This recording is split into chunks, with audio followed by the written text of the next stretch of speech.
నాకు తెలిసిన ఒక కుటుంబం ఉంది. అతనికి కూతుర్లు ఉన్నారు, కొడుకులు ఉన్నారు. ఆయన ఏం చేశాడనంటే 3 సంఘాలు 3 కొడుకులకి అప్పచెప్పేశాడండి.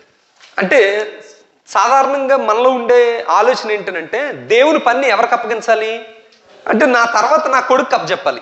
ఒకవేళ నా కొడుకులు లేరు ఇంకెవరికి అప్పచెప్పాలి? నా అల్లుళ్ళకి అప్పచెప్పాలి. అంతే తప్ప ఇంకొకరు ఎవరు రాకూడదు అనేది సాధారణంగా ఈ రోజు పేరు పొందిన సువార్తికుల్లో కూడా అదే తలంపు ఉంది. అలా చేయడానికి లేదంటండి. ఎందుకు? అది నా పని కాదు, అది ఎవరి పని అంటే దేవుడి పని. నీ కొడుక్కి ఇవ్వకూడదు, నీ అల్లుడికి ఇవ్వకూడదు. నిజంగా ఒకవేళ వాళ్ళు సామర్థ్యం కలిగినవారు అనుకోండి, దేవుడే వాళ్ళు పిలుచుకుంటాడు.